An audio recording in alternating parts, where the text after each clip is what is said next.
Cheers. Cheers. Welcome to Culture Night, where each week we drink fancy wine and watch movies that are in some way culturally significant. I'm Andrew. And I'm Sarah, and we are back for season 6, episode 6, which, I don't know, might be a little daunting. What do you think? Might be a sign. I don't know. Of something. Definitely something. Stay tuned. Yeah, especially given that it has been a minute for us being behind the podcast. We are behind the podcast mics. We have taken a little bit of a break since we recorded our last episode. They are now coming out back-to-back weeks, but it's been about 4 or 5 months since we've last done this. Yeah, we might look a little different. Might be a little more pale, a little more gray. Take us as we are. For those of you listening, you probably don't care, but it's been a couple months since we last recorded, so forgive us if we're kind of have a little speed bump or two this episode. Yeah, we'll see. I mean, we've been putting them out week to week for the last couple of weeks. So we've been watching ourselves. So hopefully we're back in the groove. So again, don't hold anything against us if we're not in the groove like normal. But with that, I think enough talking. Let's move into podcast business. Before we get started with anything else, I just want to say a quick thank you to our friend Kaylin, who was our guest on our last episode. And thank you to you all for your patience as we work out the kinks of having guests. Any technical, maybe audio issues we might have had, we will hopefully be a little bit more with it the next time we have a guest on the podcast. We never said we were the best. We're trying our best to improve. We are still putting together our setup little by little. Maybe this will encourage us to get that third mic and have a full, guest setup. Yeah, it's a trial and error situation here. We're just we're here to have a good time. Yeah. And speaking of good times, let's get into the wine. Tonight? Tonight we are drinking the 2019 Private Stash from Tobin James. Does it say what percentages we have on the back? It is 52% Cab Sav, 32% Merlot, and 16% our favorite, Cab Franc. Oh, Cab Franc. All right, let's see. I know we've had these on the pod before, but I can't remember whether we really love them or really hate them. I'm pretty sure they're really, really good. I think they're pretty good. I mean, it's pretty hard to mess up those 3 varietals there. Ooh, there is a lot of flavor there. Mm-hmm. Wow. I was gonna say, from on the nose, it smelled like there was a whole lot of competing scents there, like some spice, some earthiness, some berry. Yeah, I get that now. I do have a little bit of a cold, so that my sense of smell is not great. Cuts right through it, the little peppery taste there. I definitely get the pepper, but the flavor. I think because I couldn't smell it very well, that when I finally tasted it, it was like, whoa, there's a lot going on there. That's really good. Mm-hmm. It is a little sweet. I think it definitely has that jammy, really rich fruit. Like watermelon, not like more like the artificial summery watermelon. Yeah, but also I still feel maybe a little like blackberry or cherry. Maybe it's the cherry, like that brighter dark fruit. Yeah. Oh, that's very good. Very good. We'll keep you posted on our thoughts after the movie. Yep. So now I think it's time to jump into our Slept On It segment where we go back and see if our ratings have changed after sleeping on them. The last movie that we watched was Armageddon. You rated it a 7.7 and I rated it a 7.8. Yeah, it's hard to tell. It's been quite a while since we watched it. I think a 7.7 feels a little low, honestly. I think maybe I might revise mine to like an 8.2, 8.3. I feel like the more after watching it, like just quoting it and just feeling like I wanted to go back and watch it. Like again, it's got that rewatchability there. And I feel like it's culturally significant for me. I feel like I think about it way more than most movies. So I think bumping it up a little bit makes sense. And I appreciate that as a asterisk in our rubric for giving scores, because I feel like a lot of the movies, hint, the one we're watching tonight, might have more cultural significance to us for personal reasons more than other. I think I'm going to keep mine into 7.8. It was a really long movie. The casting was great though. It's not super quotable to me because I have only seen it once, so it is hard to remember all the quotes after only seeing something once. I think Kayla and I could probably have a 20-minute conversation using only quotes from the movie. Oh, I'm certain you could. And I will also just speak on her behalf that I'm certain her score is still 10 out of 10. And I also have the added benefit of I just edited the podcast for this morning. So what we talked about is very fresh in my mind. He has not reviewed it yet. So I have a little bit more context for our Armageddon segment here, but yeah, I will stick with my 7.8. I do think it was one of the better movies we've seen. And again, like the cultural or like the phenomenon when it came out in the 90s was like stuck with me as a kid, and I was 7. So plus it had some Billy Bob Thornton, and we've been on a we have been in a real Billy Bob Thornton kick, and I am not mad about it. Outside of the podcast. Yes. All right. So now with that, we will jump into our fact snacks. Oh, that wasn't loud enough. Well, it doesn't matter because it's yeah, but all right. Just love a good fact snack. Okay, so we are going to jump into our fact snacks. And remember, these are not super deep dives. This is a quick search of the internet. That's why they are just a snack of behind the scenes information. So my first fact snack is the scene where Bruce Willis says goodbye to Liv Tyler. Really emotional. What made everybody cry, y'all were boohooing, was actually filmed the first day of shooting, which I think is wild because, I mean, I feel like he gets really deep and emotional with it. But apparently how he got himself there emotionally was by looking at pictures of his daughters, which I think was so sweet. But again, do it. not fact checked, but very sweet thought. And just wild that you would place that right at the beginning of the movie. I feel like, I guess it's called acting, you know? Very true.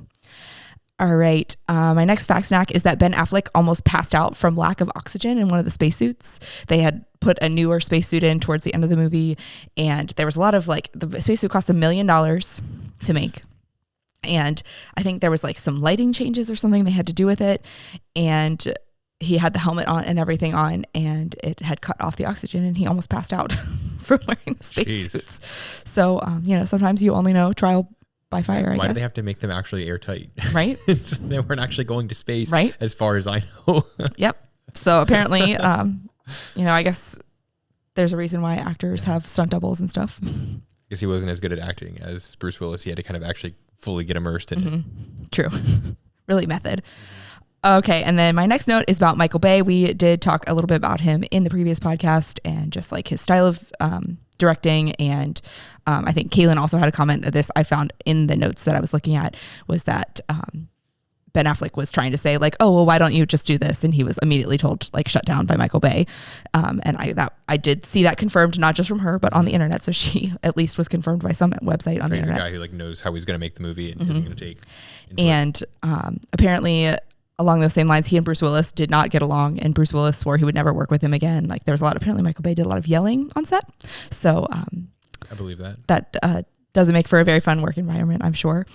And then and one other note that goes with Michael Bay is that apparently he paid $20,000 to have Ben Affleck get his teeth fixed because he just didn't think they looked nice enough. But apparently Steve Buscemi was fine with his teeth. It's his trademark thing. Right. So lots of drama behind the scenes there. And my next note, you also mentioned this in the podcast last time that, is there a extended cut, where they didn't cut anything out where it's 4 hours long because there was just so much content in the movie. And actually there was over 1 million feet of Kodak film that was used to make this movie. And that is something that happens so rare that Kodak sends out gift baskets every time that happens, because this was in the 90s when film camera was still being used. So they sent I don't know who got the gift basket, but it had at least 6 bottles of Corbel champagne in it. I don't know what else was in there, but apparently if you use 1 million feet of film, you get a gift basket. Well, I think we should switch from our camera setup here to using film. Yep. So if you want to donate to that cause, just kidding. Wonder how many episodes it would take to get to 1 million feet. Probably a lot. All right. And then my final one, we talked a lot about Deep Impact because those came out the same year. And there was just a lot of jokes about how they were very similar in genre. And apparently one of the writers for Deep Impact actually accused Disney of stealing his ideas because he was pitching Deep Impact and happened to be in front of one of the big Disney execs. And he saw the guy taking notes in the movie. And then they came out 2 months apart in the same year. So he is convinced that it was stolen. So there might be some drama there. I don't know. I mean, the studios have to know what the other studios are making. Yeah, so it's got a lot of overlap there. That wraps it up for my facts next. Do you have any other thoughts on Armageddon? No, just that I wouldn't mind watching it again and again. Yeah, I do feel like I need to watch it again.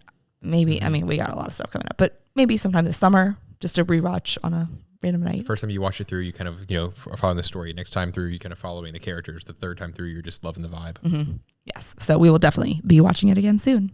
So it's time to move into what are we watching tonight?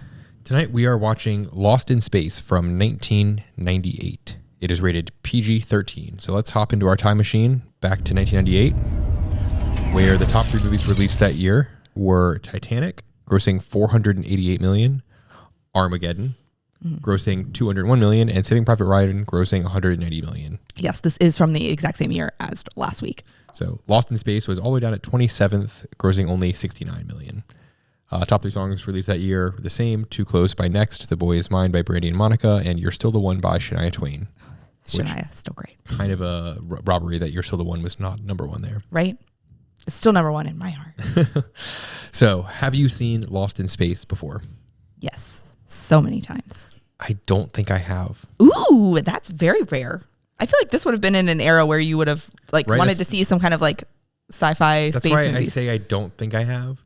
But I'm like, I feel like I'm getting somewhat confused with like Power Rangers Lost in Space. I mean, which was a perhaps season of also that. right in that time. And like Galaxy Quest, and which I think also came out around this same time period. I don't know if I ever saw Lost in Space, so I know nothing about it.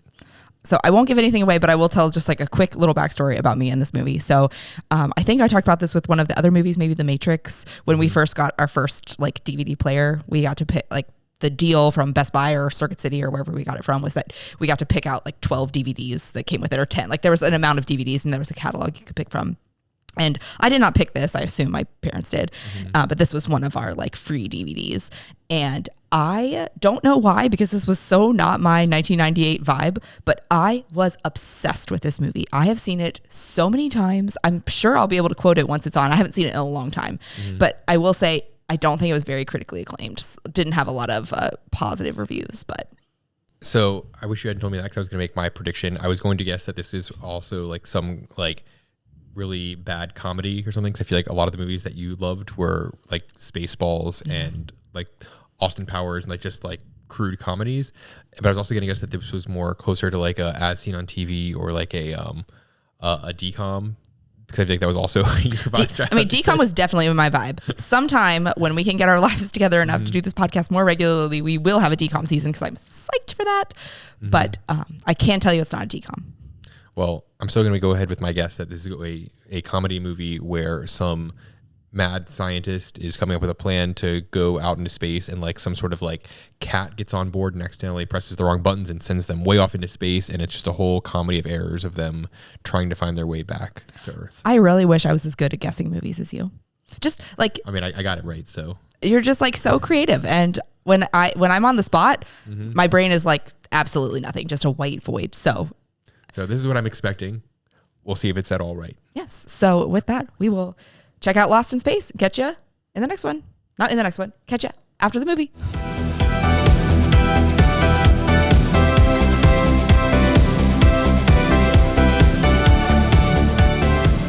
Cheers. Lost in Space. Yeah. Yeah. I'm not surprised it got lost and that it was not found in any sort of list of movies I should ever watch ever. Anyways, before we get too far into that, let's start with the wine scale. Our wine scale is a 0 to 10 weighting. However, our scale is heavily weighted because all of the wines we drink on this podcast are very good wines. So a low score does not necessarily mean that it is a bad wine. You're so good at it. That being said, I rate this wine a 7.8. Oh, man. It was very tasty, delightful. It is good. You're swaying me back up to a 6.8. Don't let me sway I was you. going to say 6.4. I think my senses are mildly dulled, if in case you can't tell from my like ill voice on this. Yeah. But I mean, it was like Very the flavor was all very good. You're very right. Not alcohol forward, not too sour or anything. It had a lot of good complexity to it. I rather enjoyed it. Yeah, I will say it's getting to the point where I'm really nervous to take the sip of the after show wine, because it's always just such a harsh pivot from the very high quality wine that we drink from Tobin James. Also wearing my Tobin James t-shirt because we love them so much. So moving on to the movie rating out of 10, I'll let you go first for this one. I am going to give this a 4.1. I give it a 2.7. Ooh, that might be your lowest yet. I've probably given worse. I think during our musical season. Yeah. Oh yeah. You really hated the musical season. We did watch some bad ones in the musical season. Yeah. But I don't know. I think was it the Wonder Man that you always want to call it Wonder Boy? I think that might be. Is it not Wonder Boy? I was gonna say I think it's called Wonder Boy. I was gonna correct you. Okay, apparently not. I think that might be your lowest one. You hate that movie. So unforgettable. So forgettable, I should say. Anyways, yeah, I like, and it is a bad movie. I mean, I'm not afraid to admit it. It has a lot of nostalgic ties for me, so that's why my score is so high. Because I get that. If you've never seen a movie before, that was definitely a movie. Like when you said with Armageddon, there are movies that you just watch as a kid and you're like, this is cinematic greatness. I love this. And I feel that way about a lot of really bad movies. And sometimes it's just like, man, that was just like me as a 7-year-old was like, this is cool. Like, could this be what future is like? Maybe. Yeah, it could be. You have nothing else to compare it to. As a 30-year-old Just woman. thinking of like enjoyment. Not really. Just kind of like it just kind of went on. I get it. It was kind of like an adventure in spacing, whatever. Rewatchability. Don't think I ever really want to rewatch it. Quotability. There was The Danger of Will Robinson, but that was not actually from this. It's from like the original series that it's based on. I was going to get into all that. Yes.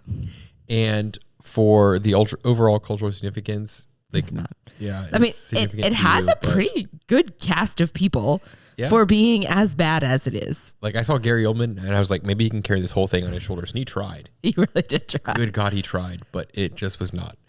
I think it was almost trying to like capture the greatness that was like something like The Fifth Element, like a really niche sci-fi movie that Gary Oldman can like really carry. He wasn't able to do it with this one. Yeah. I'm sorry. I did try to pull this at the last minute, and then I realized that for the week that we have and the next movie we have on docket, this timing wise fit better. It's a shorter movie. So let's move into our movie description. I guess I'll go first. Yes. A family trying to be space pioneers goes into space. Their mission is sabotaged. They get, quote, lost in space, and they try to find their way back through a whole bunch of like overplayed tropes. Yes.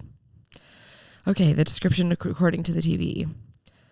The prospects for continuing life on Earth in the year 2058 are grim. So the Robinsons are launched into space to colonize Alpha Prime, the only other inhabitable planet in the galaxy. But when a stowaway sabotages the mission, the Robinsons find themselves hurting through uncharted space. Hurtling. I mean, you could argue both. I'm just kind of disappointed it didn't have more like adjectives. I was going to say, I was so happy to be at the end of it so I could say, what a disappointment. Yeah, you just really breezed through that one. It was just like what you expect from a movie description. Yeah. And this, I don't know. Like what you see on the back of a box. Yeah, and now I'm There's nothing to disappointed oversell it. because I was expecting a lot of adjectives. Was the movie what you expected? It was a lot worse than I remember. Yeah. But it was also like I could feel little me loving it. Yeah, based on my pre-show projection. All the cats. Yeah, no cats. There was a monkey and some spiders, but no cats. Overall, sure. I mean, I was expecting something like a little more almost cheesier, but this was kind of like cheesy, but not like the good cheesy. Yeah. I have a lot of thoughts. I'll get into my notes. Oh, we'll move into how well did it age?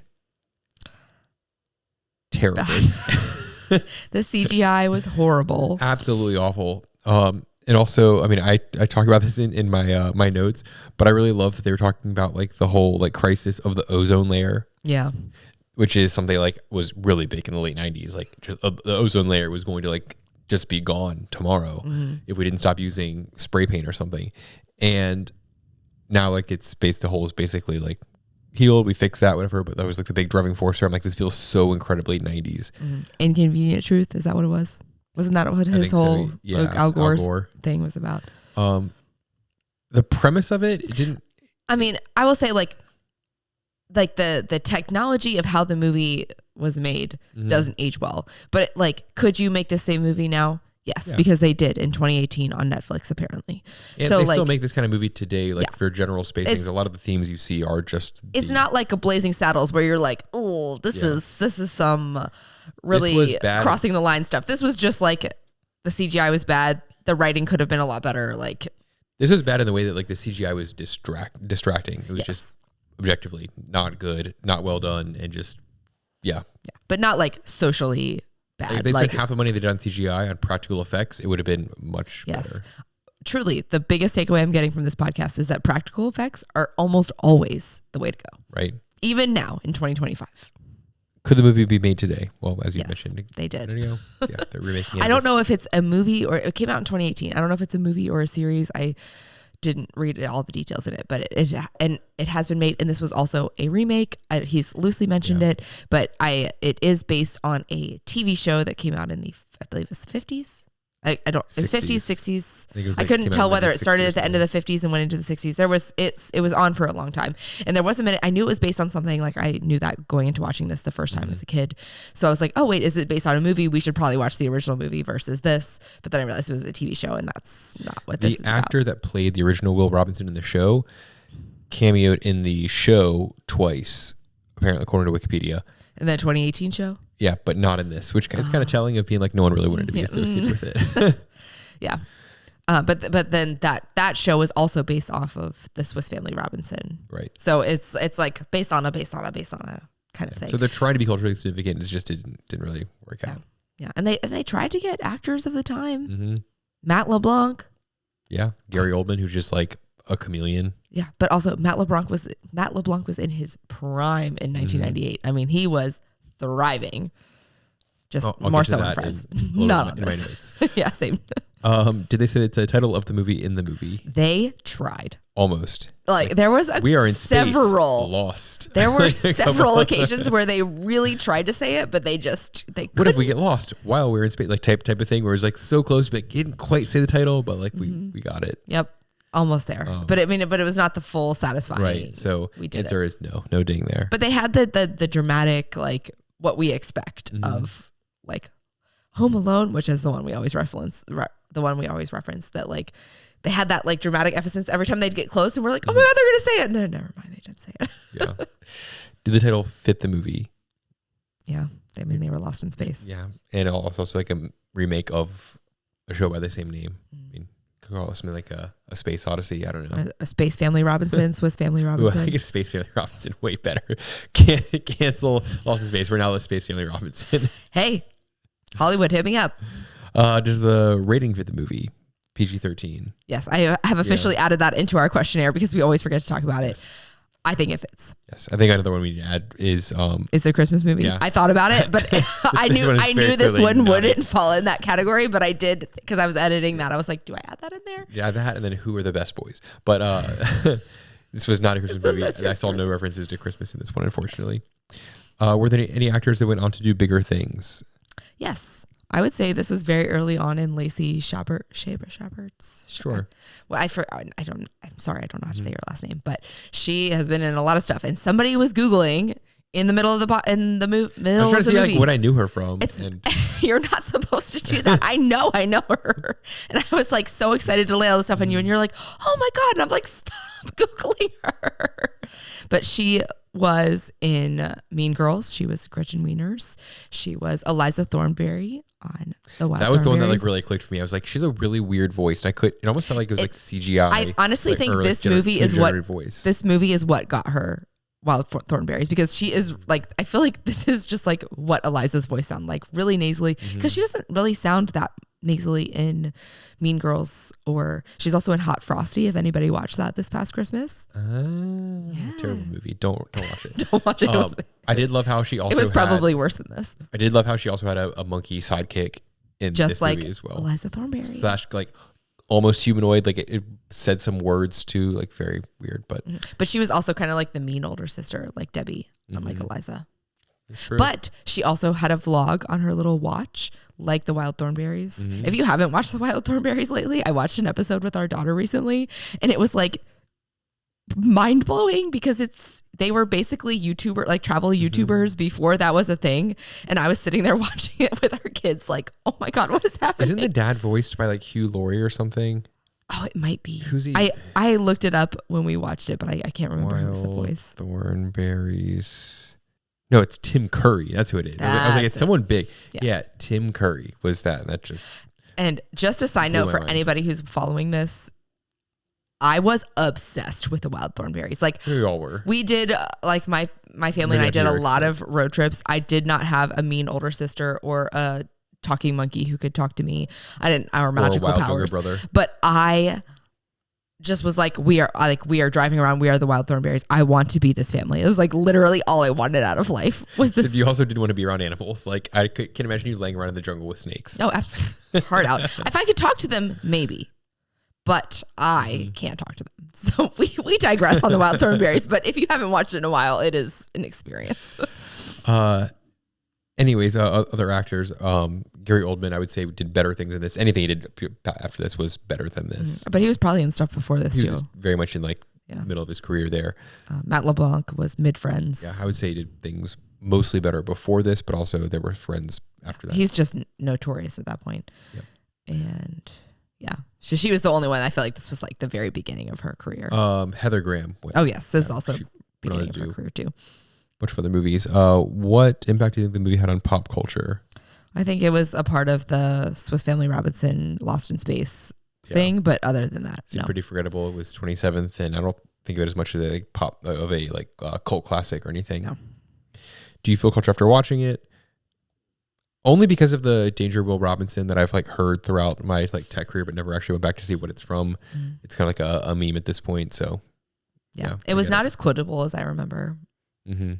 I feel like I think about this movie a lot, but I think because I like spent so much time thinking about it as a kid, and like just, and I was also thinking about this too. Is this like, this came out in 98. I don't know when I first saw it. It was probably before 2000. So, and I went to Disney for the first time in 1997. And I think just that whole like magic, like technology, like as a, like especially back in the 90s, like Epcot was like the technology center. And I mean, it still kind of is, but I feel like Tomorrowland. Yeah. All the Tomorrowland and the Carousel of Progress, which is, well, at the time was my absolute favorite ride from all of Disney World. And still kind of is for nostalgic purposes. But I think just that, like the progression of technology and like what technology is going to be, and just like the, especially looking at it now with like what the 90s view of what 2050 technology was going to be, just like, I think all of that was so magical to me in the 90s. I think that was what's so captivating about it. That this is like what the future looks like according to like the late 90s. Like the Epcot and everything is like what the future looked like according to like the 50s, 60s, 70s. And this is, it's always so interesting when you think about it like that. So but you're trying to like extrapolate on your current timeline. But also, like, I don't know what year Xenon came out. I don't know if you've actually seen Xenon, but I know you've probably at least heard of Xenon from Disney Channel. I have heard of it, yes. That I want to say that takes place in 2048, like later 2040s. But it was very similar, like, there is no ozone. Like, we are all in space. Like, just like very similar for the hanging chads have taken over. What the late 90s thought the like 2040s, 2050s is going to be is just like that space zone, which is so interesting. So would you like to go first on Nost, or do you want me to go first? I don't know who went first. Kaylin went first last time, and then me, and then her. Okay, so I will go first then. My first note was that I feel like I'm watching Joey Tribbiani in a movie. Right. Like, I mean, more so than Matt LeBlanc. It just felt like it was like I was watching a Friends special that was like, we're watching Joey, and it's like big hit movie. Yeah, he did not really break from that character very much, except for, but it was almost like Joey Tribbiani with like a little hint of Draco Moray of like, oh, we have to tend to the ship, like that seriousness. It was Joey trying to act. The soap opera version of this like serious role. Like, I feel like Matt LeBlanc can do a better job acting, but they were probably also told him like, hey, you're big from Friends, be like Joey acting. And it seems like that's what he did. But I also, speaking of him, just while we're on the topic of him, is when they were trying to get him to accept the mission, and like he was like, well, you know, I was trying to save my friend, and they said the word friend like 6 times in a row, and I was like, he is such a good friend. Winks like, at the camera. I have lots of friends on NBC. And it just like really made me laugh, because it was like almost felt like he was trying to plug it, because he's like, I had to save my friend. Like, it was super over dramatic, and I don't remember that. Peacock. I had to say right. It was very funny. It's on Max. Just FYI. Well, should have been. So, anyways, that was my one note about him. But I still love him. He's so funny. My next note was kid hackers in the 90s, man. Like, that was like such a thing in the mid to late 90s of like, if you were a kid and you were at all nerdy, you were hacking into the mainframe or the power grid or any overriding. Sort of thing. Yeah. It's like, not like the kid can't read, but he's hacking into the mainframe. Like, that was just what they did. And I don't have a note about this, but I just very much feel like he was you as a kid. Just like real smart. You like knew how to do things. You could like purchase. I was breaking my own computer. I wouldn't say I was hacking into anyone's. I was going to say, I mean, you were purchasing thousands of dollars of gaming gear on. I was trying the computer at age 3. Almost got it. But like I'm trying to imagine like what like the corollary is like to today. What they overdo with displaying kids. Is it everyone's like a TikToker now? That's what I was going to say, something like social media, like reels. shorts, They're all like, TikToks. they've all got like a talking to their fans type vibe, maybe. I mean, have you seen our kid talk to the camera? She tries. She's not even watching much YouTube, but Right? she She knows how to tries. She's talk to not good at audience. it, but she knows it's a thing. Which takes my next note was that Penny Vision was a clear precursor to TikTok. Yeah, I mean, I just had vlogs before vlogs. I mean, whether it was YouTube or TikTok or whatever, I mean, just like all of it. I like loved it because it was a thing before it was a thing. She immediately starts talking like she's got like a bunch of fans and that they need to like and subscribe and notification bell, and that they. I loved it. I loved it though. Like Right. it was just so funny because it was just so like jarring to me because I was like, oh my god, like this is the future. This is what they predicted correctly. right. Of all And, the things. but the fact that like there was even like the own personalized graphic around her video was just I loved all of it. Yeah. I thought that was hilarious. And I mean, obviously it's like cringy because it's like a teenager and it's awkward to watch in general, but like just That means very it's accurate. accurate. It's super accurate. Yeah. My next note was that the dad looks like he should be like a preacher leading a religious cult. Yes. He would have thrived on Seventh Heaven. I was about to say, was he on Seventh Heaven? Because I would have been like, yeah, that makes sense. Nope. That was just the Star Trek guy. Because he just looks like he either belongs like in a religious cult or playing like The Waco guy? Waco. Yep. He definitely could have been the Waco guy. For sure. Branch Davidians, right? Yeah. That was on Max too. Maybe. I don't know. Something. It's been a long time Yeah. since we watched that. My next note was in all caps, ozone layer. There was like such like a big like sign of the times of like late 90s. You That was a think buzzword. like late 90s, early 2000s, you think ozone layer, like that was what was going to kill us all. And now it's like a word you hear once every 7 or 8 years as it being like, remember the ozone layer? I mean, like we're still trying to kill our environment, but like it's different ways. less focus on the ozone layer. We've advanced. Nowadays, this would be much more about like global warming had killed us all or Oh yeah, Who knows? global warming. That's the new buzzword. my next note was that I'm really glad the robot proclaims its mission and actions like Buzz Lightyear. Like He even looks like Buzz Lightyear. It talks like a Buzz Lightyear like promotional video though. Like It's when he's still in the Destroy box. Family Robinson. Like when Buzz Lightyear's still in the box and he's like set to like the like factory setting. That's I was thinking more like when Buzz sees like the commercial of himself on TV. Yes. The way that it talks about like proclaiming yeah. the future, or any of like the propaganda videos from Starship Troopers season something, episode something. I'll voice over that later. 4? Sure, Episode sci-fi. something, I don't know. But it just felt like I kind of grew to love that voice. It seemed really stupid, and it was like really dumb that the robot would be like proclaiming its mission, like possibly waking people up or letting them know what it was doing. But then I just loved the voice. Yeah. I like the voice too. The next note was that one clip where they're all like suspended in midair, like action shot Where I while was it's like laughing out traveling loud. through space. It was like they tried to do the Matrix before the Matrix. Ah. They tried, it just didn't work as well. It's almost like they took like 2 pictures and tried to like kind of switch between them really quickly to make it look like a 3D effect, and it just didn't quite play off as well as the 1,000 camera setup they had in the Matrix. Did technology rapidly progress in the like Maybe someone saw this and they were like, you know what, or Matrix. 2 between when this came out and the Matrix I came think out? Matrix meant 99. I was gonna say, I think probably Matrix already was filmed that 99. scene by the time this came out, but You never know.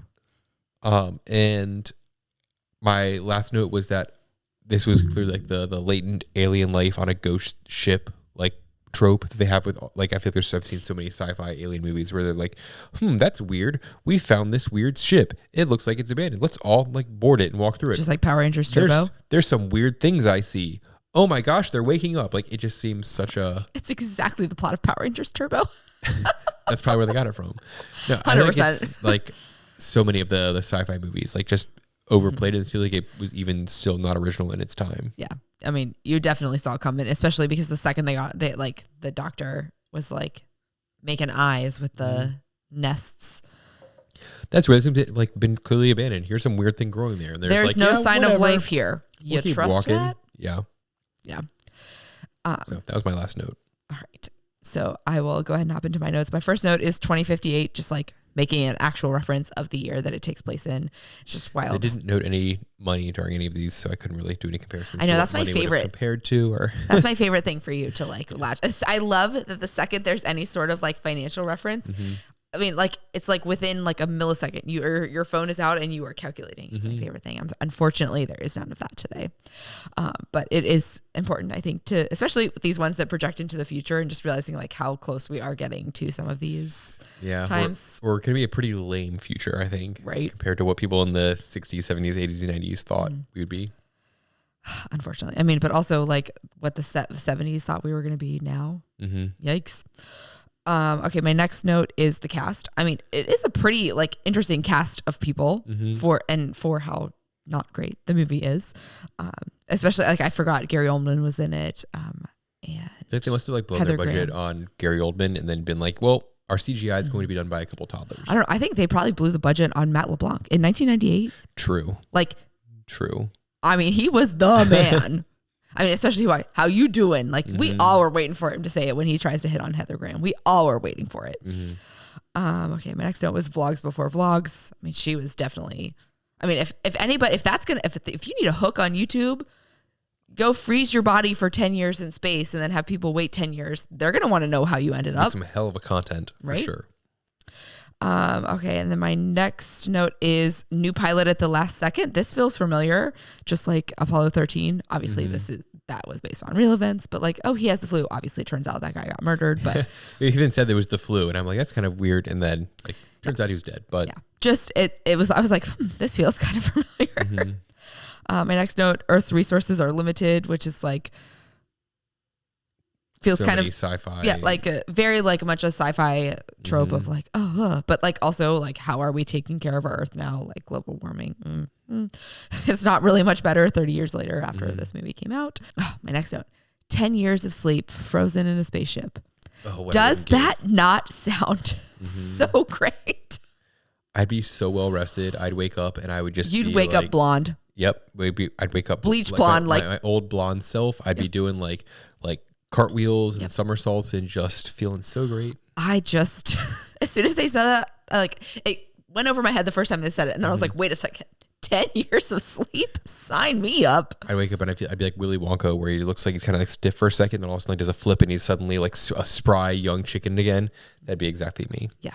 So unfortunately they didn't get the 10 years of sleep. They got like 16 hours, which honestly also better than nothing. I mean, I'd also feel pretty great for 16 straight hours of sleep. You're talking to two parents of two young children, like recording a podcast late at night, right? When they should be sleeping. Sign me up for the 10 hours of sleep. Okay, my next note is the quote: "Houston, the bird is hot," which feels like almost a like Houston, we have a problem reference. Obviously, it's not a direct quote, but like that has to be some sort of reference to that, which I mean, I'm not gonna like ding it to Apollo 13. Houston, which is a reference, but it also like was. But I feel like this is center in the future. This is 98, and Apollo 13 came out in 95. I feel like that phrase is still pretty popular for sure at this point. So that just felt like I'm not gonna give it a full culture night ding, but it felt appropriate to bring up in the space season.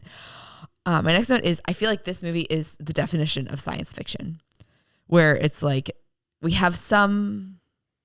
Like actual like what I feel like sci-fi has kind of grown into some of these like almost like Harry Potter or Lord of the Rings, like these like just like those I would say are fantasy, more fantasy. You're right, but just like space in this like super fantasy world, but this is Star like Wars. Kind of rooted in Earth and like humans, but it is obviously very fiction. This has space travel. It's got time travel. It's that it just like the more things were happening, creatures. Yeah, but it felt very much like science fiction, which unfortunately we probably should. Talking robots. Yeah, it's got all the key characteristics there. Should have done this in the sci-fi season, but also lost in space. Yeah, it works for either. Yeah. Okay. My next note is just because we talk so much on this podcast about like production and filming and like how things happen. This must have been such a hard movie to film. Like it just looked like so much of it was filmed on green screen. I was gonna say it was very easy to film because it's in front of a green screen. Yes, but just like from a like acting standpoint of like, but then all the post production of like having to create all of the not so great CGI and like acting with the weird monkey that was climbing all over you or the spiders, just like there was so much you had to like imagine in it that I was just like it's like exhausted watching it, thinking about all there were some things where I watched where like Matt LeBlanc was acting with like the fake monkey and I was like he clearly was just like half-assing this because he didn't think he thought it was like stupid as hell. It was just like, oh, monkey. Yeah. Also, I want to know how much of my brain was preoccupied during this movie thinking like, did the other friends come to this movie premiere? Like were Ross and Rachel sitting in the audience like, this is what you did on summer break. You did good. You did it, Joey, Matt. Or, good job, Joey. Like just in their very like condescending Joey voices. It's just like very much felt like that. I mean, that's all I could think about the whole time. And then my next note is you never see them eat. I feel like there's so much of a lot of the like space movies where it's like, are we gonna have enough food? Are we gonna have enough oxygen? Like so much of the like the sustainable things. The bar was the only reference, and that was like all given to the monkey. Right. But there was no reference to like, are we gonna have enough? Like obviously they needed the like energy booster or whatever to get off of the planet, but did they have enough power to like sustain the actual ship? There was no talk of food. There was no talk of like, I mean, they never slept besides the initial. I was thinking that too, hours. like with the monkey thing, like they're giving away the food, but I was like, well, they have this whole like health science department where they're supposed to be responsible for like making food on the ship, but also when they got to that place where they had a bunch of like wildlife growing when they found the monkey, I'd be like, all right, we're chopping this stuff and figuring out whether we can eat these leaves and whatever other plant life we have here, because we have no plan to ever have food again. Yeah, I feel like that's usually such a story point of other space movies of like, oh, X has gone wrong. Do we have enough of all of these other things to make sure we all stay alive? And that was never The Martian. That was never the problem. Hint, hint. That was never a problem in this movie. Like it was like, oh, food. Who needs it? Sleep. We got 16 hours. We're good. Yeah. I was thinking of that like most of the way through the movie, that they just slept in that cryopod and they just kind of just cruised the rest of the movie. Yep. So I thought that was really interesting. And then I didn't actually write it down, but I was thinking this the last like 5 minutes is my last note. It's like this movie was trying to be every genre, that it did like too much in a lot of ways. Like it had we're a family and we're all going into space and like family drama ensues, but also like daddy issues because daddy didn't come to science fair and like he never told me he loved me, and then see you in the future and you're all like degraded and lost in space and all of that. And then like there's science and the technology, and then there's the bad guy who's trying to steal your technology or whatever for money, and like crime. Big twist that wasn't really even a twist. Like just so many different layers of a bunch of different plot points that we've already watched on this podcast in different seasons. I saw it more just like overplayed tropes, like the whole like this isn't my final form meme of Gary Oldman's character becoming the weird spider monster thing, and like obviously I talked about the abandoned ship earlier, time travel, like so many things, like the 90s kid hacker, just so many things from like this is just a whole bunch of like tropes they're just like throwing into one big pot and hoping that a movie comes out, and it almost did. Land. And also, how come nobody shot Gary Oldman in the first? I mean, like I know he's Gary Oldman, so like for star power, you got to keep him around. But like, I mean, they kept just letting him be like, well, just let him redeem himself. We see he's going to turn into a big like spider mastermind. We'll let him back on the ship. Save Heather Graham and then just shoot him. You don't need that. You don't need that energy. Yeah. So it's called self-care. So that about wraps it up with my notes. Any other thoughts? No, that's what I'll have right now. Thank you for hanging with me for my we'll childhood space movie. Yeah, we'll see. I want to do a little more research into like the TV show and see more about that, and like the remake of the TV show too. But yeah. There's definitely a lot there. I don't know a whole lot about the original TV show. Like obviously I know of the Swiss Family Robinson, but it's been a long time since I've even like really thought about that I'd like to dive into well before our time. Definitely. So we will revisit a lot of that next week in our Fact Stacks. So stay tuned for that. And if you are enjoying this podcast, if you could rate and review wherever you're watching your podcasts. If you are watching on YouTube, thank you. If you could like, subscribe, ring the notification bell, all the things. If you have any questions or any thoughts on this movie or any of the other space movies that we have watched or any other movies that we should watch ever, please send them to culturenightpod@gmail.com. We also have Instagram, culturenightpod, and we post reels there. You can leave comments, send us messages, all the things. Ask us questions or point out mistakes we made. Yeah, because I'm certain that we make them.